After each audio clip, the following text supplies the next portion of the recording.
Hello दोस्तों, स्वागत है आप सभी का हमारे YouTube चैनल में। दोस्तों, आज के इस वीडियो में हम कक्षा 9वीं विषय गणित, जो कि आपकी NCERT पुस्तक है, माध्यमिक शिक्षा मंडल मध्य प्रदेश द्वारा जो जारी की गई है, इसका हम अध्याय 1 संख्या पद्धति प्रश्नावली 1.1 के सभी क्वेश्चन समझने वाले हैं, जो कि त्रैमासिक परीक्षा की दृष्टि से बहुत ही महत्वपूर्ण प्रश्न है। तो सभी प्रश्नों को आपको ध्यानपूर्वक अच्छे से समझना है। तो यहाँ पर सबसे पहला प्रश्न है, क्या शून्य एक परिमेय संख्या है? क्या इसे आप P/Q के रूप में लिख सकते हैं, जहाँ P और Q क्या है, पूर्णांक है, और Q बराबर नहीं है 0 के। आपको बताना है। तो आपको बताना है कि शून्य एक परिमेय संख्या है, क्या आप इसे P/Q के रूप में लिख सकते हैं? तो सबसे पहले आपको पता होना चाहिए कि परिमेय संख्या क्या होती है। तो ऐसी संख्या जिन्हें हम बटे के रूप में लिख सकते हैं, अर्थात अंश बटे हर के रूप में हम उसे लिख सकते हैं, वे संख्या परिमेय संख्या कहलाती है। जैसे यदि हम 3/5 की बात करें तो यह एक क्या है, एक परिमेय संख्या है। ऊपर की संख्या अंश कहलाती है और नीचे की संख्या यहाँ पर हर कहलाती है। तो ऐसी संख्या जिन्हें हम बटे के रूप में लिख सकते हैं, अर्थात P/Q के रूप में, तो वो परिमेय संख्या कहलाती है। अब यहाँ पर पूछा गया कि जो 0 है, जो शून्य है, क्या शून्य एक परिमेय संख्या है? तो यहाँ पर 0 के बटे आप 1 लिख सकते हैं। आपको ध्यान रखना है कि जितने भी प्राकृतिक संख्या जो नेचुरल नंबर हैं, प्राकृतिक संख्या 1 से स्टार्ट होती है। यहाँ पर 1, 2, 3 कुछ इस प्रकार से।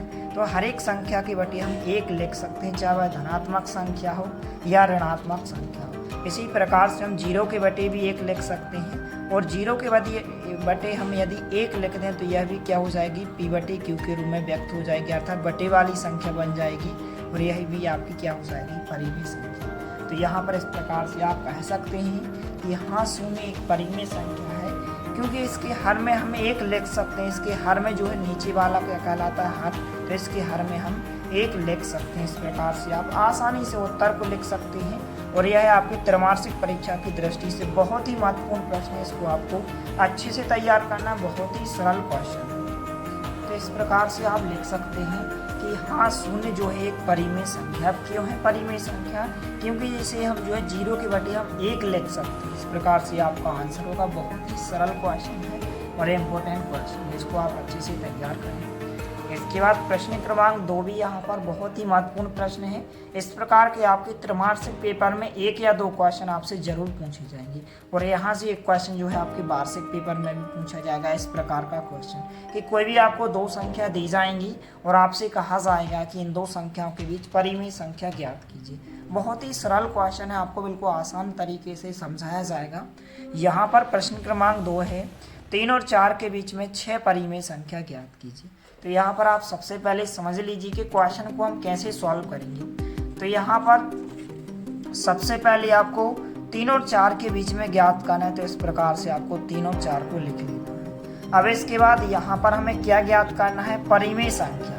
अब परिमेय संख्या आपको पता होना चाहिए कि ऐसी संख्या जिन्हें हम बटे के रूप में लिख सकते हैं, अर्थात अंश बटे हर के रूप में लिख सकते हैं, वे सभी क्या कहलाती हैं, परिमेय संख्या कहलाती हैं। अब यहाँ पर 3 और 4 के बटे में तो कोई संख्या नहीं है, और जब भी बटे वाली संख्या ना हो तो सबसे पहले आपको पहला काम करना है कि जो भी संख्या बटे में संख्या नहीं, उसके पहले आपको बटे में 1-1 लिख लेना। जैसे यहाँ पर हमने 3 के बटे 1 लिखा, यहाँ पर आपको 4 के बटे भी 1 लिख लेना। अब इसके बाद जितनी आपको ज्ञात करना है, यहाँ पर हमें कितनी परिमेय संख्या ज्ञात करना है, 6। तो हमेशा जितनी ज्ञात करना है उससे आपको 1 ज़्यादा लेना है। जैसे 6 ज्ञात करना है तो 6 से 1 ज़्यादा कितना होता है, 7। तो आपको क्या करना है, पहली संख्या में अंश व हर में 1 ज़्यादा, मतलब 6 ज्ञात करना है, 6 से 1 ज़्यादा 7 का आपको अंश व हर में गुणा करना है। इसी प्रकार से आप दूसरी संख्या में भी अंश व हर में जो है 7 से गुणा करना है। इस प्रकार से आपको ध्यान रखना है कि जितनी ज्ञात करना है उससे आपको 1 ज़्यादा लेना है, और उसी संख्या का आपको दोनों संख्या में गुणा करना है। अंश व हर में यहाँ पर हमने 7 का गुणा किया, और यहाँ पर भी हमने अंश व हर में 7 का गुणा किया।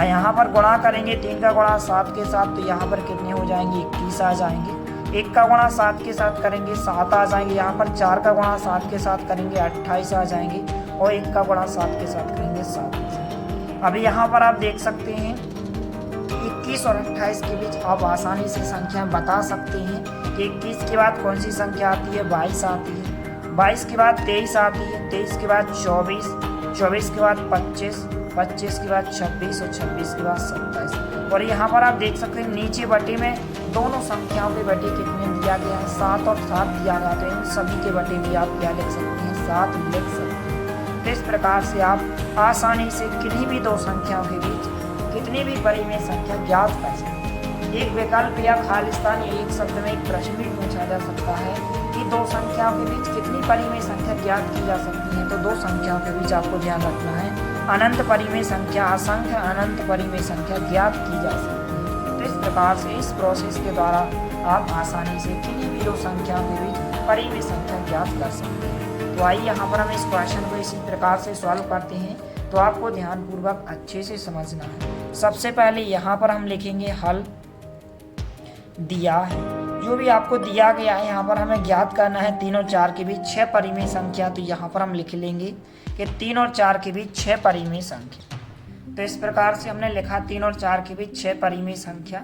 यहाँ पर सबसे पहले आपको पहली संख्या 3 को लिखना और यहाँ पर थोड़ा सा गैप देकर आप 4 लिख सकते हैं। अब चूंकि हमें परिमेय संख्या ज्ञात करना है तो सबसे पहले हमें इसको परिमेय बनाना होगा। तो इसके बटे हम 1 लिख सकते हैं। कोई भी बिना बटे वाली संख्या यदि आप उसके बटे 1 लिख दें तो वह एक परिमेय संख्या बन जाती है। आपको ध्यान रखना है कि हर एक संख्या के बटे हम 1 लिख सकते हैं। तो इस प्रकार से हमने बटे में 1 लिखा। अब इसके बाद कितनी ज्ञात करना है, 6 ज्ञात करना है। तो हमेशा आपको जितनी ज्ञात करना है उससे आपको 1 ज़्यादा लेना है। तो 6 से 1 ज़्यादा कितना होता है, 7 होता है। तो पहली संख्या में हम अंश व हर में कितने का गुणा करेंगे, 7 का गुणा करेंगे। और इसी प्रकार से दूसरी संख्या में भी हम अंश व हर में कितने से गुणा करेंगे, 7 का गुणा करेंगे। अब जैसे ही आप गुणा करेंगे इस प्रकार से यहाँ पर, तो ऊपर का गुणा ऊपर के साथ, नीचे का गुणा नीचे की संख्या के साथ। 3 का गुणा 7 के साथ करेंगे, कितने आ जाएंगे, 21 आ जाएंगे। और यहाँ पर 1 का गुणा 7 के साथ करेंगे तो 7 आ जाएंगे। इसी प्रकार से आप यहाँ पर भी करेंगे, 4 का गुणा 7 के साथ कितने आ जाएंगे, 28 आ जाएंगे। और 1 का गुणा आप 7 के साथ करेंगे, 7 आ जाएंगे। इसके बाद यहाँ पर आप देख सकते हैं कि नीचे की संख्या, हमेशा इस प्रकार के क्वेश्चन में नीचे की संख्या समान आ जाएंगी लेकिन ऊपर की संख्या अलग अलग होंगी। यहाँ पर 21 है, यहाँ पर 28। 21 और 28 के बीच की संख्या आप आसानी से बता सकते हैं। 21, 22, 23, 24, 25, 26 कहाँ तक, 27 तक। तो इस प्रकार से इनके बीच की आप संख्या लिख सकते हैं। 21 के बाद कौन सी आती है, 22, कॉमा लगाएंगे। इसके बाद 23 आती है। 23 के बाद 24 आती है संख्या। 24 के बाद 25, 25 के बाद 26 और 26 के बाद 27।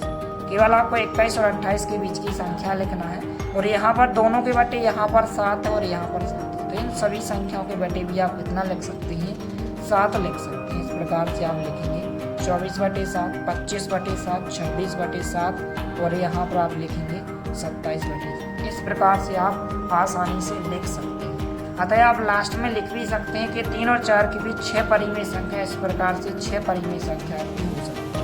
तो यहाँ पर हमने इस प्रकार से लिखा के आता है 3 और 4 के बीच 6 परिमेय संख्या 22/7, 23/7, 24/7, 25/7, 26/7 और 27/7। इस प्रकार से बहुत ही सरल क्वेश्चन है और त्रैमासिक परीक्षा में बहुत यहाँ पर कई बार यह क्वेश्चन पूछा गया, इसलिए इसको आपको अच्छे से तैयार करना है। इम्पोर्टेंट क्वेश्चन है। इसके बाद प्रश्न क्रमांक 3 भी इम्पोर्टेंट क्वेश्चन है। आपके वार्षिक पेपर में भी पूछा जा सकता है, त्रैमासिक और अर्धवार्षिक पेपर। इस प्रकार का एक क्वेश्चन आपके त्रैमासिक पेपर में 100% गारंटी के साथ पूछा जाएगा। यहाँ पर प्रश्नावली 1.1 का तीसरा क्वेश्चन है कि 3/5 और 4/5 के बीच 5 परिमेय संख्या ज्ञात कीजिए।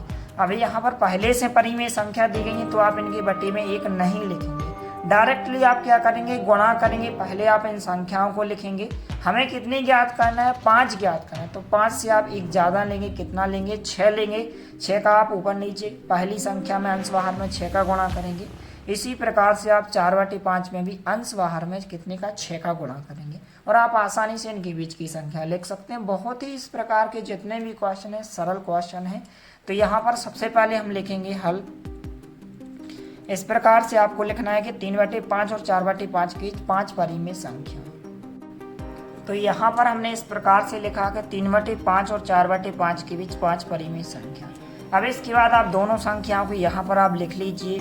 जो दो संख्याएं दी गई है, पहली संख्या यहाँ पर दी गई है 3/5 और दूसरी संख्या दी गई है 4/5। अब पहले से बटे में संख्या तो आपको इनके बटे एक नहीं लिखना है। यहाँ पर ऊपर वाले क्वेश्चन में बटे में एक नहीं था, इसलिए जो हमने इनके बटे सबसे पहले एक लिखा, इसको परिमेय बनाया।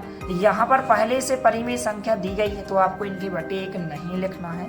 अब डायरेक्टली आप क्या करेंगे, गुणा करेंगे। अब गुणा कितने का करना है, यहाँ पर आपको कितनी संख्या ज्ञात करनी है, 5। तो 5 से आपको एक ज़्यादा लेना है। 5 से एक ज़्यादा कितना होता है, 6 होता है। तो पहली संख्या में आप अंश व हर में कितने का गुणा करेंगे, 6 का गुणा करेंगे। इसी प्रकार से आप दूसरी संख्या में भी अंश व हर में 6 का गुणा करेंगे। अब इसके बाद आप सॉल्व करेंगे तो यहाँ पर ऊपर का गुणा आप ऊपर की संख्या के साथ करेंगे, नीचे का गुणा आप नीचे की संख्या के साथ। 3 का गुणा आप 6 के साथ करेंगे, ऊपर कितने आ जाएंगे, 18 आ जाएंगे। और 5 का गुणा 6 के साथ करेंगे, 30 आ जाएंगे। यहाँ पर 4 का गुणा 6 के साथ करेंगे, 24 आ जाएंगे। और 5 का गुणा 6 के साथ करेंगे, कितने आ जाएंगे, 30 आ जाएंगे। यहाँ पर आप देख सकते हैं नीचे की संख्या 30 और 30 तो समान है, तो सबके बटे आप 30 लिखेंगे। लेकिन ऊपर की संख्या आपको अलग अलग देखने को मिलेगी। 18 दिया गया है और 24 दिया गया है, तो 18 और 24 के बीच की आप संख्या लिख दीजिए। 18 के बाद 19 आता है, 20, 21, 22 और 23 तक आप लिखेंगे। तो इसलिए यहाँ पर आप लिख सकते हैं 18 के बाद कौन सी संख्या आती है, 19, 19 के बाद 20, 20 के बाद 21, 21 के बाद आपकी 22, 22 के बाद 23। इस प्रकार से संख्या हो जाएगी। अब दोनों के बटे 30 और 30 हैं, तो इनके बटे भी कितने आ जाएंगे, 30 आ जाएंगे। यहाँ पर भी 30 आ जाएंगे और यहाँ पर भी 30 आ जाएंगे। इस प्रकार से इन सभी संख्याओं के बटे आप 30 लिखेंगे। अतः आप लास्ट में लिख भी सकते हैं कि 3/5 और 4/5 के बीच 5 परिमेय संख्या 19/30, 20/30, 21/30, 22/30 और 23/30 होंगे। इस प्रकार से आप आसानी से क्वेश्चन को सॉल्व कर सकते हैं। यदि आप अधिक से अधिक प्रैक्टिस करें तो आपको क्वेश्चन अच्छे से समझ में आएगा, आप अच्छे से सॉल्व कर सकते हैं। तो इस प्रकार से आप लास्ट में लिख भी सकते हैं कि अतः 3/5 और 4/5 के बीच 5 परिमेय संख्या 19/30, 20/30, 21/30, 22/30 और 23/30 होंगी। इस प्रकार से यदि आप क्वेश्चन को सॉल्व करेंगे तो आपको पूरे अंक मिलेंगे, अर्थात यदि 2 अंक में पूछा जाएगा तो आपको 2 ही अंक मिलेंगे। इस प्रकार से आप आसानी से क्वेश्चन को सॉल्व कर सकते हैं।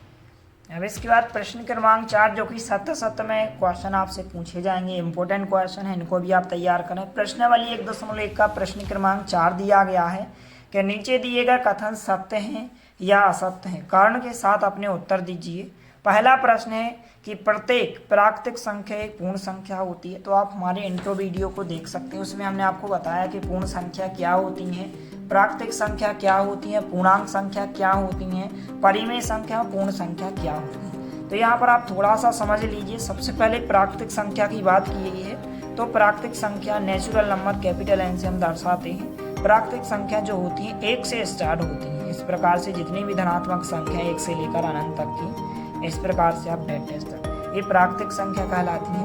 यदि पूर्ण संख्या की बात करें, होल नंबर, तो यहाँ पर जो पूर्ण संख्या होती है, यदि पूर्ण संख्या की बात करें तो पूर्ण संख्या में 0 भी सम्मिलित होता है और बाकी पूरी प्राकृतिक संख्या होती है। इस प्रकार से यहाँ पर आप देख सकते हैं। अब क्वेश्चन में कहा गया है कि प्रत्येक प्राकृतिक संख्या, यदि हम हर एक प्राकृतिक संख्या की बात करें, कोई भी संख्या हो, क्या वह एक पूर्ण संख्या होती है? तो बिल्कुल होती है, क्योंकि जितनी भी प्राकृतिक संख्या होती है वो पूर्ण संख्या में तो होती है। यहाँ पर आप देख सकते हैं केवल इसमें 0 ही ऐड होता है। तो प्रत्येक यदि प्राकृतिक संख्या की बात की जाए तो वह एक पूर्ण संख्या भी होती है। तो यह कथन आपका क्या हो जाएगा, बिल्कुल सत्य हो जाएगा। तो यहाँ पर इसका आंसर क्या हो जाएगा, कथन आपका सत्य हो जाएगा कि प्रत्येक जो प्राकृतिक संख्या होती है, हर एक प्राकृतिक संख्या पूर्ण संख्या ही तो होती है, क्योंकि पूर्ण संख्याओं में सभी के सभी यहाँ पर प्राकृतिक संख्या सम्मिलित होती है। अब इसके बाद दूसरा प्रश्न है प्रत्येक पूर्णांक। अब थोड़ा सा यहाँ पर आप पूर्णांक संख्याओं के बारे में भी देख लीजिए। पूर्णांक संख्या में क्या होता है कि जितनी भी धनात्मक ऋणात्मक संख्या है, जैसे -1, -2, -3, 0, +1, +2, +3, इस प्रकार से जितने भी धनात्मक ऋणात्मक संख्या अर्थात धन की और ऋण की संख्या और 0, ये सभी क्या कहलाते हैं, पूर्णांक संख्या। और पूर्ण संख्या आपकी क्या होती है, 0 से होती है। तो कहा गया है कि प्रत्येक पूर्णांक, अर्थात हर एक, यदि हम पूर्णांक संख्या की बात करें तो एक पूर्ण संख्या होती है क्या, प्रत्येक पूर्णांक तो नहीं होती है। क्योंकि यदि हम ऋण 1 की बात करें तो ऋण 1 एक पूर्णांक संख्या तो है लेकिन पूर्ण संख्या में नहीं होता है, इसलिए यह कथन आपका क्या हो जाएगा, असत्य हो जाएगा। क्योंकि प्रत्येक पूर्णांक तो नहीं होती है। यदि हम प्रत्येक धनात्मक पूर्णांक की बात करते तो यहाँ पर प्रत्येक धनात्मक पूर्णांक एक पूर्ण संख्या होती है, लेकिन प्रत्येक नहीं कह सकते हैं। हर एक संख्या जो है पूर्ण संख्या नहीं होती है, क्योंकि पूर्ण संख्या में तो केवल धनात्मक संख्या होती है, जबकि पूर्णांक संख्या में ऋणात्मक संख्या होती है। तो प्रत्येक पूर्णांक जो है पूर्ण संख्या नहीं होती है, कथन आपका क्या होगा, असत्य होगा। इसके बाद तीसरा प्रश्न है कि प्रत्येक परिमेय संख्या।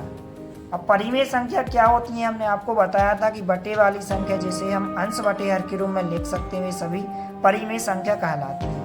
जैसे यदि हम 2/3 की बात करें, 3/5, तो ये क्या है, एक परिमेय संख्या है। और पूर्ण संख्या आपकी इस प्रकार से 0 है। तो कहा गया कि प्रत्येक परिमेय संख्या क्या है, पूर्ण संख्या होती है। परिमेय संख्या में ऋणात्मक संख्या भी होती हैं, जैसे ऋण के 3/5 एक परिमेय संख्या तो है लेकिन एक पूर्ण संख्या नहीं है, क्योंकि पूर्ण संख्या में केवल इस प्रकार से धनात्मक संख्या होती है, जबकि परिमेय संख्या में धनात्मक वाली बटे वाली संख्या और ऋणात्मक वाली बटे वाली संख्या होती है। इसलिए आप कह सकते हैं कि यह कथन भी आपका क्या होगा, असत्य होगा। तो इस प्रकार से प्रश्नावली 1.1 में आपके 4 प्रश्न थे। चारों प्रश्नों को आपको अच्छे से तैयार करना है। बहुत ही इंपॉर्टेंट क्वेश्चन है जो कि आपके त्रैमासिक पेपर में पूछे जाएंगे। इसके नेक्स्ट पार्ट में आपको और भी क्वेश्चन समझाए जाएंगे। तो मिलते हैं अगले वीडियो में, तब तक के लिए जय हिंद, वंदे मातरम।